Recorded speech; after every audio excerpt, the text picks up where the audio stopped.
Welcome to Conversations from the Barn at Everwood Farmstead. These are casual chats with visiting artists. Creaky barn, bugs, and all. Enjoy.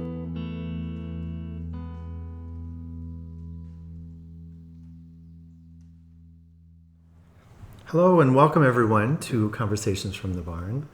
And we're here on a really balmy summer Friday night with our friend Chris Stedman, who has been writing in the retreat all week. Welcome. Thank you. Yeah, great to be here. So happy you're here. How has your week been? How has it felt? It's been great. I mean, I think, like I said, for me, one of the values of a retreat like this is getting to step out of the routines and rhythms of everyday life, and you enter into a very different kind of state, a kind of timelessness, and because of that, I feel like it can go like so fast because you're not marking your day in the way that you normally do. And so even though I've been here since, what was it, Sunday? Yes. It just feels like one long day, in the best way. Like one of those really good days where you just get to do a little bit of everything that you love. And so it's been wonderful, but yeah, I feel like I blinked and here we are on Friday. It felt like a blink to us too, and I didn't get to drop into that like time warp hole. What did you work on this week? Yeah, so I've got two kind of big projects I'm trying to move forward right now, and I worked on both a little bit. I kind of alternated between the two. So I'm working on a book right now, and so I was doing some work on that. I wrote some little bits and pieces of the book, but mostly I worked on the outline, which is, this very large and unwieldy thing that I'm trying to get just a little bit more kind of, in order. And then I'm also working on a podcast series right now. And so I thought I might work on it, and then it turned out I really needed to. And some of what I was doing was going through, so I've been spending some time at the Minnesota Historical Society's library, going through some old papers, and so I was going through some of what I've taken about 1 million photos of old pieces of paper, so I was going through a lot of those, and also tracking down some of the people in those pieces of paper and setting up interviews. So one thing I'm looking forward to when I get back is next week I've got a bunch of interviews lined up with people who I've been reading about but I've never met, so looking forward to that as well. Can you share what the project is? Yeah, it's anytime I start a project, I don't really know what it's going to be until, I figure it out along the way. And this one... following like a hypothesis or a question? It always starts with something a little different. The book started with kind of a question. I feel like my books almost always start with a question, and it's some kind of like cultural question, like why is something about the world the way it is. And the book is about why I'm trying to understand why so many people are now saying that they're not religious. Now that's the fastest growing segment of the religious landscape in this country, is people who say they don't have one. And that's a big change. And it's happened really fast. And I think it was just last year that people who basically, when asked, what religion are you, when they check their box, the people who say none of the above, basically, are now the single biggest group in the country. So they just passed Catholics and Protestants. And now non-religious people are the kind of largest percentage of the population. And I've been trying to understand why that's happening. A lot of people have given what I think are kind of superficial answers to that question. I think the reasons are much more complex and layered and have a lot more to do with the way that we live our lives than, whether or not somebody believes in a God or higher power or not. So that project I've been working on for many years now. I've been reading and reading and reading and doing a bunch of interviews and stuff like that. And so that's the book project. And then this podcast project kind of grew out of the book project because really the start of the book project began with so the people who say they're not religious, they're often referred to as the nuns, the N-O-N-E-S's, not the other kind. And they are really kind of a collection of some different subgroups. And the biggest subgroup is people who say they're nothing in particular. So basically, people who do religious demographic survey work will ask, what religion are you? And then they'll give them some options. And if they say, I'm none of those, then they'll say, okay, are you an atheist? Are you agnostic? Are you blah, blah, blah? And nothing in particular is kind of the group for people who don't check any of those boxes either. And nothing in particular seem to be super different from both religious people and non-religious people who maybe have some kind of non-religious commitment, whether it's atheist or agnostic or whatever. In all these different ways, they seem to be, they report lower levels of physical and mental health. They are less involved in their communities. They vote less. All these different kind of markers of participation and health and well-being. These nothing in particular seem to kind of do worse than everybody else. So I wanted to understand why and why that was happening and why the nothing in particular seemed to be growing so quickly. And so anyway, it's this multifaceted, very complex thing. But one of the things that kind of emerged out of that is my kind of growing feeling that, none of us really can be nothing in particular. We all inherit legacies, cultures, family histories, for better and for worse. Sometimes we don't always like the things in our soil, but they're there. And I think this desire to kind of disown any and all of that is one that's sometimes understandable. Like, maybe I don't like everything about my history or my past, but I think doesn't really serve us very well. And I think actually kind of an honest engagement, even if it's difficult, with our culture, our history, is really important. And so, I think like we can't be nothing in particular is kind of an argument I'm going to make in this book. And out of that kind of feeling, I wanted to start digging into some of my own kind of history and what roots I have. And one of the places that took me was into the kind of history of queer mutual aid in Minnesota specifically. So all these LGBT organizations that we have in Minnesota now have their roots really, or not all of them, but most of them, many of them have their roots in the AIDS crisis, when small groups of queer people came together to pool what little resources they had and take care of one another, basically, because the systems that were supposed to help them weren't. And so I've just been digging through the archives, looking at all these organizations, the meeting minutes, trying to get a better sense of who these people were, what they were doing.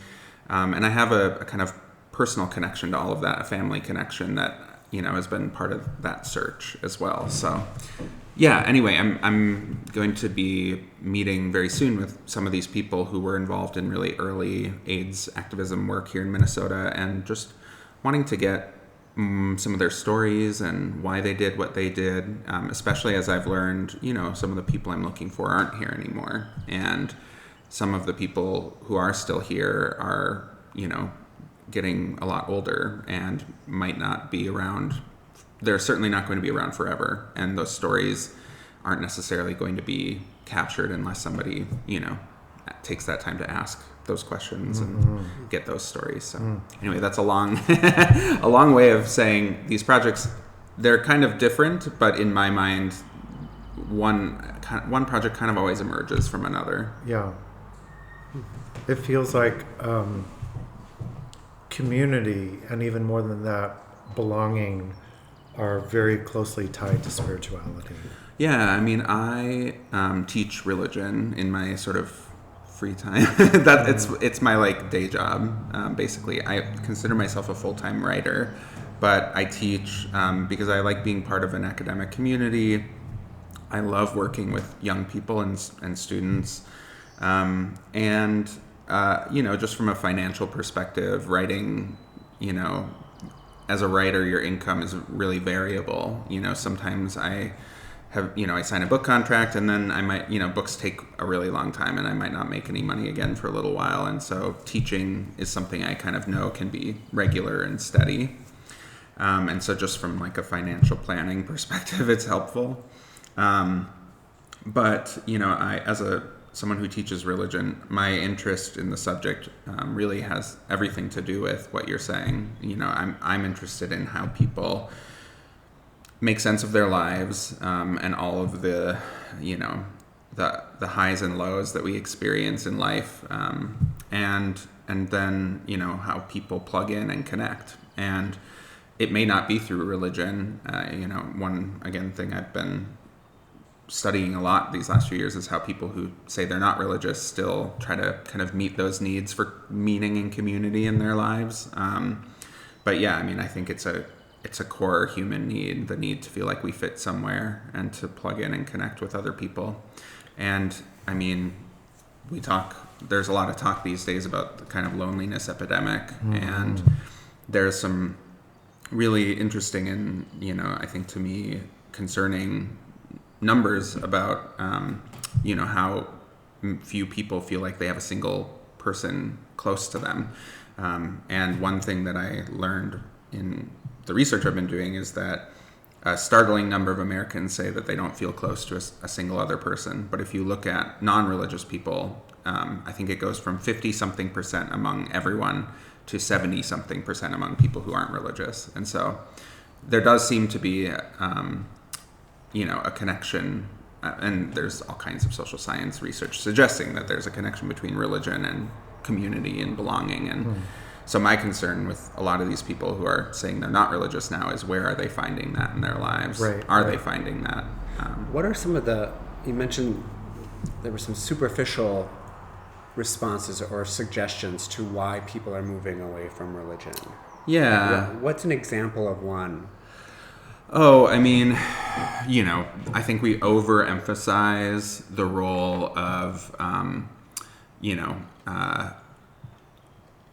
religious institutions that have been unwelcoming to LGBT people, for example. That certainly, if you look at the data that exists, a significant number of non-religious people say that they had maybe a negative experience with a religious institution, or they felt that a religious institution wasn't, they didn't agree with the religious institution's values when it came to LGBT people or something like that. But sometimes that's kind of the only story we hear. Oh, people are leaving church because they, had a bad experience, or they felt that the church was homophobic or something like that. And again, I don't want to discount that. That's certainly a piece of the puzzle, but it's just a piece. And one thing that we don't take into consideration is there's some really interesting research I came across suggesting that people who have insecure and uncertain work schedules are less likely to be religious. So people who do gig economy work, people who are Lyft driving, or who don't know what their schedule is going to be week to week, people who live in financial precarity, they if their work schedule is kind of all over the place, they end up dropping out of church or that sort of kind of thing. They can't commit to going every Sunday. Mm-hmm. And so instead they turn to things like, astrology apps or those kinds of things that they can do on their own time. And so I think there are pieces of the puzzle like that, the kind of role of growing financial inequity that we don't take into consideration. And we think kind of first and foremost about maybe some of the stories we've already heard about why people are leaving religion, without considering the many other factors that are playing into it for a lot of people. Can I ask, do you feel like this individual who's going for the app, is this because we are inherently spiritual beings and this is something we know, or is this maybe something simpler that we're looking for meaning in life? It's a big question, and there's a lot of debate about that, this idea of kind of inherent religiosity or inherent spirituality. I don't feel personally equipped to answer the question just because it's so big. Yeah. But I do think that we all, people will talk about spiritual longing, or, one of the things that I've been reading a lot about is kind of the modern malaise, just like in modern times, people feeling like their lives aren't giving them that sense of significance or meaning that they're looking for. And, I think, again, we do all need meaning and we need belonging. I mean, we need to feel as if our lives have some kind of purpose to them, whether it's a purpose that we receive from an external source or one that we create for ourselves in community with other people. But we need a reason to get out of bed in the morning. And, we need to feel as if we have a place where we can turn to in times of celebration and in times of trial. And, these are things that historically people have turned to religion for, but it doesn't mean that religion is necessarily the only place where those needs can get met. And I think, there isn't necessarily anything wrong with turning to an app or something like that, but I do think that there are things that a religious community can provide at its best. Certainly there are all kinds of examples of religious communities being coercive and abusive, but there are also, one of the things that I think a religious community at its best does is that it's a community of accountability where you go and that you're reminded that you're trying to live a certain way, and maybe challenged in your views. And again, this is sort of at its best. It doesn't always work that way, and I think that's something you don't necessarily get from an app that is going to be, sort of. We see this with a lot of the emerging conversations about AI and how AI is the kind of chat GPT things are very agreeable. They, really agree with everything you say and don't really challenge you. And so, I think hopefully, again, at a church, like my mom, she doesn't really consider herself religious. I think she would say, like, philosophically, she's agnostic.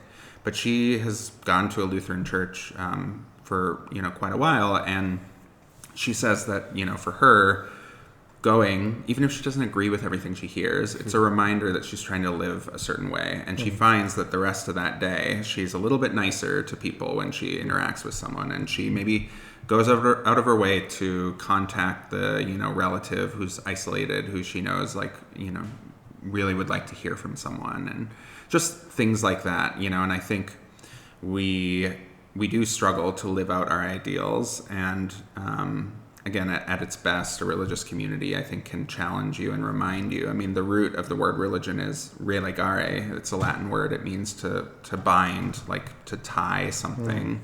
And, to me, again, at its best, religion is something that can help remind you again and again through ritual, through, returning to the same texts over and over again, that you're trying to live a certain way. Now, I say all of this, and I myself am not religious, and so I kind of live in that tension that I think a lot of these nuns are living in, which is religion as it has existed isn't working for them anymore, but there hasn't really been something that has stepped in to fill that void either. And, I have, as a part of working on this book, I've done all kinds of things. I've gone to various churches and, also just teaching religion and working in that area. I'm very exposed to a lot of different things, and yet, I haven't had that feeling, and maybe it's an unrealistic feeling to expect to have, but I've never had that feeling of going somewhere and being like, yep, this is it. And I think that's a struggle that a lot of people have today. So it's, I have so many thoughts. I was going to say, I could talk about this all day. Yeah, obviously, this is something I could talk with you about this all day. I would love to hear your thoughts. There are two things that are on my mind right now. One, this is a story for another time. I have my own kind of experience with the church growing up in the Bible Belt in the 70s as a gay kid, and its own. And when there are people in leadership in any circumstance, church or government or whatever, there is a possibility for power to be abused and distorted. And it becomes a particularly rough circumstance when spirituality is weaponized, when God is weaponized, right? So there are some real issues when this comes into effect. The other piece of this is that when we are in communion with each other, when we are in community with each other and looking out for each other and feeling a sense of belonging, it's so powerful.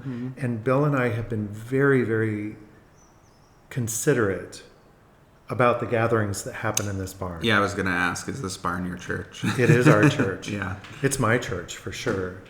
And we hold it with reverence. Mm-hmm. This is not just a venue. Yeah.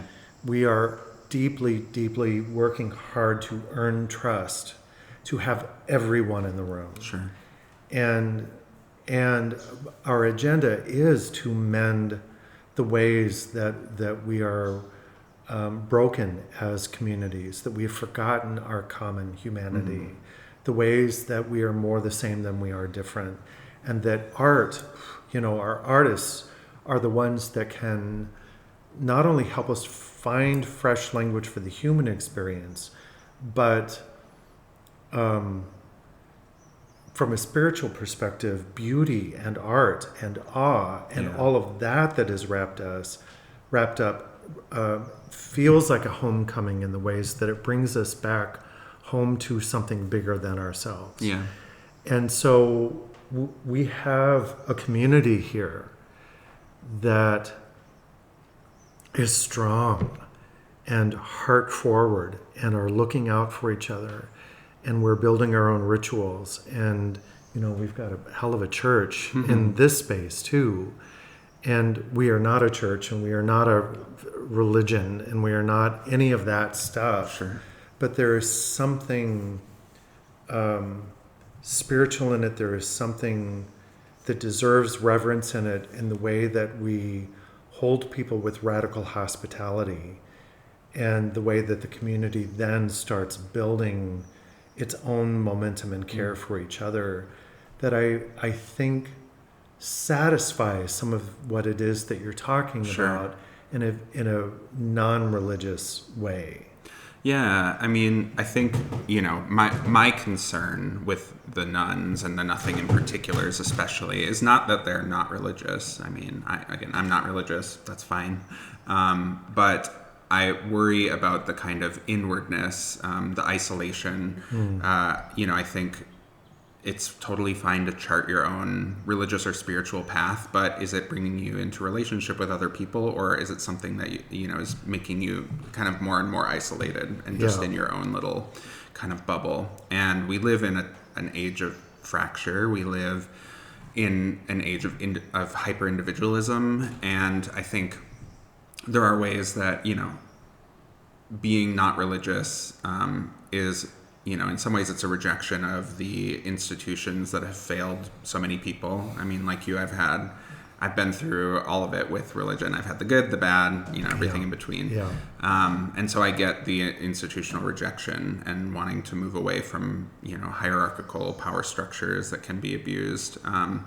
But at Augsburg, I teach a class on the search for meaning, and one of the things we talk about is sacredness and what makes something sacred. And we talk about how, whether you're religious or not, sacredness is it's an approach, it's an act, not necessarily So if you were to come across, I worked with Vanessa Zoltan when I lived out east, who does a lot of kind of treating secular texts as if they were sacred. And she says, if I were in another country and I saw a Bible written in another language, I would have no idea, like a language I didn't read, I would have no idea it was a sacred text. I would think it was a doorstop, And so sacred is not necessarily in something. Sacred is how we treat or approach something. We can make a space sacred in how the kind of reverence, as you were saying, that we approach it with. We can do the same thing with a text, any kind of text that's meaningful to us. And, but it is that sense that there are things that are worth kind of treating in that way and approaching in that way. And Vanessa says that to her, she has a few conditions that she thinks are necessary for something to be sacred. And one of those is that it has to make you better at loving and bring you into relationship with other people. And, I think, again, the concerns I have with the kind of DIY spirituality that a lot of nuns have is that it's this idea that I'm making my own spirituality on my own by myself. And, for me, again, I think what you're doing when it comes to meeting those needs you have for meaning and connection should be something that brings you into connection with other people. So I think what you're doing here absolutely, qualifies. And I just think a little bit more intention on people's parts when it comes to meeting these needs. I think right now, with life being so hectic for so many people, and we live in an age of distraction, and we're inundated with information at all times, and I think it's hard to actually kind of step back and be intentional about meeting these needs. And so then we tend to meet them in ways that are sort of unthinking. We think of what gives our lives meaning as coming through what we consume, or where we spend our money, or those kinds of things. And I think there is some power and weight to those. I mean, I like shopping or buying my coffee at my neighborhood worker-owned coffee shop rather than Starbucks. But where I spend my money is not necessarily like what's gonna ultimately fulfill me. It's those spaces where I can step out of the rhythms of everyday life. I mean, again, that's like what ritual is for, is about kind of stopping the kind of mindless action of our daily lives and saying, I'm going to be intentional now. And it sounds like that's something that happens here. That's certainly, what to me an artist retreat is about, is taking that time out of the kind of unthinking daily lives that we so often lead. Because we have to pay our bills, because there's so much on our to-do list. Yeah. And taking that time to say, okay, I'm going to focus on this one specific thing because it matters. And, an artist retreat is a beautiful thing for that. But, we also need that kind of regularly in our lives, more than just a retreat. We need those moments. Augsburg, it's a Lutheran affiliated college. It's a really interesting place to work because the Lutheran Church is the whitest denomination in the country, but Augsburg is very not white in its student body. I think we were ranked the #1 most racially and ethnically diverse college in the Midwest. And my classes, certainly my students come from all kinds of different backgrounds. And so I have students who grew up practicing shamanism. I have students who practice indigenous spirituality. I have, students from various Muslim, Jewish, all kinds of different Christian backgrounds, and then many students who aren't religious. And it's a really interesting place to teach because there's so much in the room that, there's so much religious difference, as well as just students who maybe haven't even thought about the question at all. So even though we're a Lutheran college, the way that I have to teach religion is in a way that brings everybody in, regardless of whether, they have a religious worldview or not. But, one of the things that I kind of miss about so I went to Augsburg as an undergrad student, and not to do the whole in my day things were so much better, but there was one thing I will say that I wish Augsburg hadn't moved away from, which is there used to be a mandatory chapel time every single day on campus. Now, it wasn't mandatory that you would go to chapel, but everything shut down for 20 minutes every single day during chapel time. And you could go to chapel. Not that many people did. I didn't. But you were not allowed to schedule meetings. You were not allowed to, I worked in the admissions office, and I had to leave, and they would lock the door. And, I would usually take that time to go for a walk, read a book, something like that. And it was this reminder that not every minute of the day needs to be filled with doing and being busy and all of these things. And I think that, when we stopped doing that, we kind of lost something that I think like an institution like Augsburg that is religiously affiliated but not evangelical in its approach. I think one thing that they can offer students of all different backgrounds is to say, your day shouldn't just be, being busy all the time and doing a million things. You need to stop and take time to just be and reflect and step out of your day. Build ritual. And, I used to, for the better part of a decade, I was a humanist chaplain at Harvard and then at Yale. And I worked with students who all had their 40-year plans of what they were going to be doing. They were going to be clerking for this judge, and they were, they had it all mapped out. And I felt like the thing I had to offer them, the one thing, was a space that was not about achieving or, how this relationship is going to get me X, Y, and Z, or that kind of, or being the best person, smartest person in the room, etc. I felt like the one thing I could offer them was, this is a space that's not about achieving things or having something for your CV or whatever, and reminding them that outside of all of that, they had worth, and that they're, that they were more than just their to-do lists or their achievements or whatever.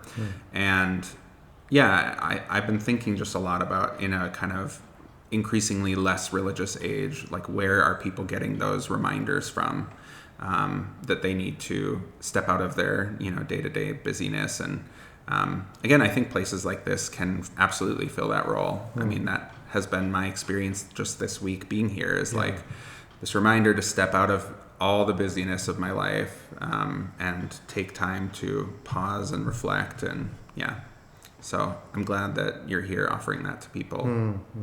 We're glad you said yes. Yeah, thanks for having me. Speaking of sacred moments, I wonder if you ask our final question. Yeah, on this hot, hazy, humid day, how have you experienced beauty today? Good question. I have mostly been like nose deep in a book or in front of my computer screen today. But those little moments when, like, for me, writing is all about like connecting dots. I feel like I have very few original thoughts of my own, and the best thing I can do is like curate and bring together all these different great ideas and thoughts and insights other people have, and connect the dots and kind of show how all of it comes together. And so for me, that's always like the most exciting moment as a writer, is like when I am able to connect one of those dots. And it's just how I don't know, it's like the most beautiful thing, to be able to say like, oh, this one book that I picked up in a bookstore in Chicago in their used book pile that's from 1991, and this book that was published last year, like, they're saying the same thing. And this book I read from the 60s, they were saying the same thing. And I think, again, religion at its best, it puts you in this bigger story. As human beings, I think we feel often we can feel so isolated, so disconnected. I'm the only person who's ever felt this way before, is a feeling I had many times when I was younger, and felt so alone and disconnected, and especially, as a young queer person, just feeling like I'm the only one. And then you pick up a book, or you go on the internet and Google the word gay, and you discover that there's all these other people who have had this experience. And again, I think, we need those bigger narratives to help us make sense of our lives. And for me, anytime I can like connect things and feel like, oh, it's part of this bigger story, that to me is such an exciting thing. And so I was originally tempted to be like, oh, the goats are or just the beautiful space here. But I think today that was kind of a beautiful thing I experienced, was when those dots connect.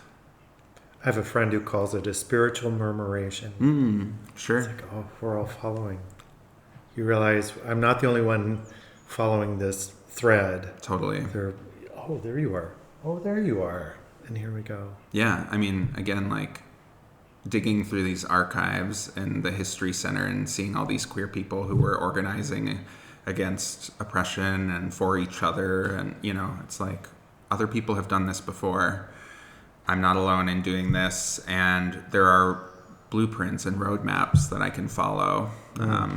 So, yeah, I think that is more important. It feels more important than ever, because I think we live in a time that really many of us feel disconnected from those roots and, from where we come from. And I just regrounding, reconnecting to your community, your planet, all of those things is so important. And this is such a great space for that. So thanks for inviting me. Thank you for saying yes. Thanks for the conversation. Yeah. Let us know how your work meets the world. We want to know and support it. Thank you. I will. Looking forward to seeing you again another time. Yeah, definitely. Thank Cheers. you.